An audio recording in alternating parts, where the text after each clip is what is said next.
Seja bem-vindo ao canal Teologia Aprenda Mais. Queremos gravar outro vídeo aqui relacionado à questão da teologia dos principais reformadores, dos reformadores. Queremos falar agora sobre a questão da reforma suíça.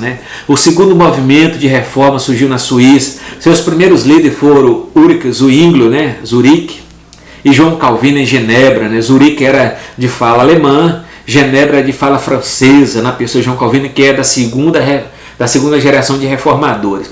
Essa segunda expressão histórica do protestantismo ficou conhecida como movimento reformador, daí que tem a questão de teologia reformada a partir de Calvino, tá? Teologia reformada a partir de João Calvino que fala.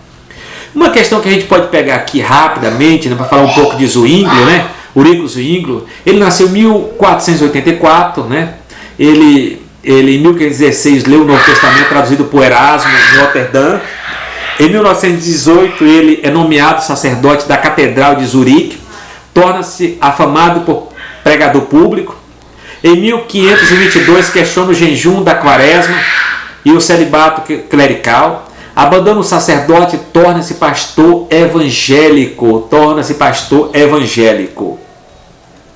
A questão de Zwinglio aqui, 1523, início dos debates públicos em Zurique. Os 67 artigos de Zwinglio no debate. Ele venceu o debate porque naquela época lá, para uma cidade se tornar, haviam os debatedores protestantes e os debatedores católicos. Aqueles que vencessem o debate, a cidade se tornaria ou católica, depende do vencedor, ou protestante. E Zwinglio venceu o debate, escreveu 67 artigos, bem avançado da época, e a cidade de Zurique, se tornou reformada. Outra questão também que a gente vê também, Zwinglio casa-se publicamente com Ana, e em 1522 as missas são abolidas em Zurique, passando a celebrar a ceia do Senhor como memorial. Surge o movimento anabatista também na cidade de Zurique. Uma das questões também que Zwinglio, como reformador, como teólogo, dos principais reformadores aí, vem o colóquio de Marburgo, em 1520, encontra-se com Martim Lutero e outros líderes do colóquio de Marburgo. A discussão foi sobre a ceia do Senhor, Eles concordaram em torno de 15 artigos, concordaram em 14 artigos de fé, mas só teve um que eles não concordaram, que Martim Lutero bateu na mesa. Martim Lutero, a Igreja Católica, defendia a transubstanciação, dizia que o pão e o vinho, vamos colocar dessa maneira, se transformavam literalmente no corpo de Cristo, Lutero dizia não se transforma literalmente no corpo de Cristo, mas o corpo de Cristo está presente junto ao pão e ao vinho. Ele defendia a consubstanciação. Zwinglio dizia não. O ato é somente um memorial, o ato é somente espiritual. Cristo está espiritualmente, mas o ato é o memorial daquilo que Cristo já fez. E de lá discutiram, não resolveram aquele assunto. De 15 artigos de fé, somente 14 concordaram, e esse último, que era se eles não concordaram, e assim divide esses dois grupos. Em 1531 morre na segunda batalha e tal. Zwinglio era um capelão de um exército, e teve naquela época como a luta contra o catolicismo e as guerras, ele termina morrendo num campo de batalha. Isso era comum na época, principalmente a Guerra dos 30 anos, na época lá que briga entre católicos e protestantes, sobrevivência, principalmente desse mundo moderno, esse mundo que está em luta, para a questão de liberdades. Então ele morre em batalha. O movimento reformado difunde-se na Suíça e no sul da Alemanha. Aí entra uma figura aqui muito importante na época, eu quero dizer também, os participantes do colóquio foi Martim Lutero, foi Jules Jonas, Filipe Melanchthon, André, Estevão, João Bert, João não sei o que, Ulrich Zwinglio, Martin Butzer e Gaspar Ed, foram os que participaram desse colóquio na época acerca da discussão, principalmente da ceia, que não concordaram. Zwinglio estendeu a mão para Lutero e Lutero não estendeu a mão para ele.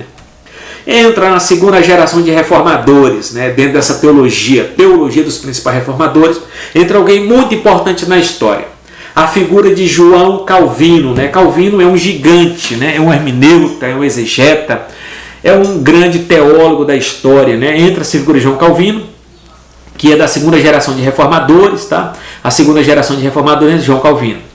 Então, com a morte precoce de Zwinglio, o movimento reformado passou a liderança a João Calvino. Em 1509, Calvino nasce em Noyon, nordeste da França. Seus pais eram Gerard e Jeanne. Em 1523, estuda Humanidades e Teologia em Paris, né, de forma sucinta, que a gente podia aprofundar mais sobre ele, porque é muita coisa importante sobre Calvino. Em 1528, estuda Direito em Orleans e Buzo. Em 1531, retorna a Paris e retoma seus estudos humanísticos. Escreve um comentário, né, um tratado de Sêneca, né, de Clemência, né? E em 1533 converte-se e tem de fugir de Paris e começa a escrever a sua obra magna. Qual é a obra magna de Calvino, que a gente vai falar sobre ela agora há pouco? É uma questão importante. É a teologia sistemática de Calvino. Estamos falando da teologia principal dos reformadores, Calvino. Em 1536 a 1559, ele escreve a primeira edição da Instituição da Religião Cristã, ou Institutas, né? Eu tenho até ele aqui, está até aqui, o Instituta da Religião Cristã, está bem aqui em cima, né? Instituta da Religião Cristã, está na minha biblioteca. É muito importante, ele escreve sobre Deus, sobre Cristo, sobre salvação, ele escreve sobre tudo, né? Escreveu em Basileia. Em 1536 deseja ir para Estrasburgo, né? E lá é recebido por Guilherme Farel, conversa a ficar em Genebra para a Reforma Protestante. Em 1538, devido aos conflitos com as autoridades, né, civis, ambos são expulsos de Genebra, mas depois de algum tempo eles retornam para Genebra a convite das autoridades, né? E outra questão importante também que a gente analisa também aqui, em Calvino, em 1538 a 41, Calvino passa 3 anos feliz em Estrasburgo. Pastoreia uma igreja de refugiado francês, participa de conferência com o reformador Martin Butzer, leciona na Academia de João Stub, casa-se com Idelete de Bure, escreve diversas obras que Calvino escreve. E uma questão também importante também para analisar dentro dessa teologia de Calvino, nessa vida que ele vive aqui, em 1541 Calvino retorna a Genebra, escreve as ordenanças eclesiásticas, né? Foi expulso de Genebra, mas depois os genebrinos convidaram novamente para voltar. Enfrenta uma longa luta com os magistrados. Em 1559 torna-se cidadão de Genebra. Funda algo muito importante de Genebra nessa época. Ele funda uma academia e publica a última edição das Institutas. Genebra em si foi um celeiro de reformadores, principalmente perseguido pelo catolicismo, pelos reis da época que era católico, corria para Genebra, ia para a faculdade de Calvino, para a academia. De lá se preparava intelectualmente, teologicamente, e voltava para as suas pátrias, né, para levar a mensagem do Evangelho. Em 1564 ele morre no dia 27 de maio, né? Uma questão sobre Calvino também muito importante que a gente vê. Vamos analisar ele rapidamente, a obra dele, porque o contexto é sobre a teologia dos principais reformadores. A primeira edição de 1536 tinha apenas 6 capítulos que tratavam da seguinte temas, que é chamada Instituta da Religião Cristã, que é a teologia sistemática de Calvino, o Tratado Teológico de Calvino. Então, nessa Instituta da Religião Cristã, ele trata o quê? Ele trata sobre a lei, exposição do Decálogo, sobre os 10 mandamentos, né? Na segunda parte, ele fala sobre a fé, exposição do Credo dos Apóstolos, muito importante o Credo dos Apóstolos. Ele trata sobre a oração, a exposição da oração dominical, a organização da escola dominical.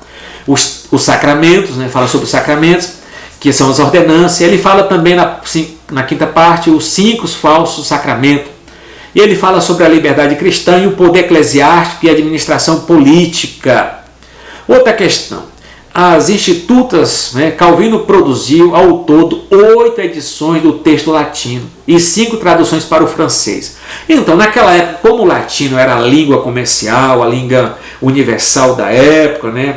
A língua falada, como hoje é o inglês, naquela época era o latino, ele escrevia em latim, depois traduzia. Ele escreveu 8 edições do texto em latim, 5 edições traduzidas para o francês, a língua dele, né, o francês. A primeira edição tinha apenas 6 capítulos, a última totalizou 80. A primeira tinha 6 capítulos, a última edição tinha 80. Equivale em tamanho ao Antigo Testamento mais os Evangelhos sinóticos e segue o padrão geral dos credos dos apóstolos, né? Dos apóstolos. Então, vamos pegar assim, pegando agora nesse fechamento aqui dentro da teologia dele, para a gente pensar o que Calvino pensa dentro do Instituto, que é essa obra magna que ele tem, teologicamente falando. O livro, o conhecimento de Deus, o Criador. Então, no livro 1 ele fala sobre o conhecimento de Deus, o Criador, o duplo conhecimento de Deus, as Escrituras, a Trindade, a criação e a providência. Olha, essas doutrinas muito importantes, né?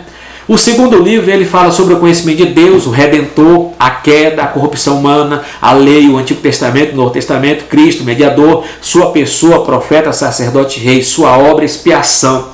É uma obra de teologia, é uma obra de teologia sistemática, né? É um tratado teológico. Outra questão também é o seguinte, no livro 3, a maneira como recebemos a graça de Cristo, seus benefícios, efeito, fé, regeneração, arrependimento, a vida cristã, justificação, predestinação, ressurreição e ressurreição final. Excelente. Outra questão, no livro 4, os meios externos pelos quais Deus nos convida, a palavra, a sociedade de Cristo, e a igreja, o sacramento, o governo civil. E comentários, né? Comentário que Calvino fez aqui. Quais são os comentários principais que ele colocou? Comentários. É um complemento das Institutas de Calvino. Escreveu comentário de todos os livros do Novo Testamento, exceto de 2º e 3º João e Apocalipse. E sobre o Pentateuco, Josué, Salmos e Isaías. Calvino foi um gigante na escrita, né? Sermões. Calvino expunha sistematicamente os livros da Bíblia.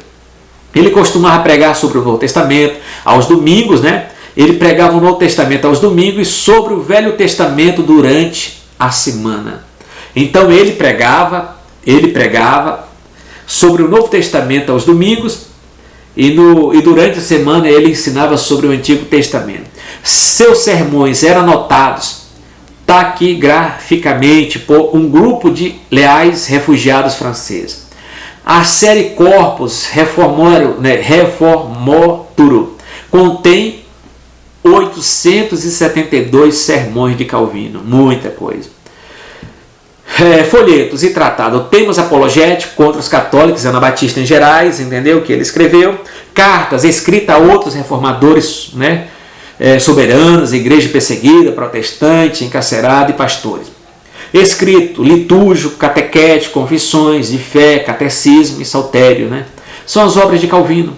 Então eu termino aqui sobre a questão da teologia de Calvino, um pouco da teologia de Zwinglio, daquele pensamento que hoje nós chamamos de teologia reformada, né? A teologia reformada que vem de Calvino, né? E principalmente a questão Calvino é muito taxado na história e dizer, não, Calvino é o teólogo da predestinação, não. Calvino é o teólogo do Espírito Santo. Por que ele é chamado teólogo do Espírito Santo? Porque ele escreveu muito sobre o Espírito Santo, né? A questão de predestinação, como ele dizia ele, né? É uma doutrina mais para que possamos adorar a Deus. Adorar a Deus, né? Adorar a Deus. Agora sabemos que Deus é soberano, é eterno. Ele faz da maneira que ele quer, do jeito que ele quer. Então Calvino não é um teólogo da predestinação. Calvino é um teólogo do Espírito Santo. Antes de tocar em Calvino, leia sobre ele, analise a obra dele. Essa é a provocação que possamos fazer e não cometer uma desonestidade acadêmica em tocar em Calvino, por causa da predestinação. A predestinação é bíblica, mas depende da equação, né?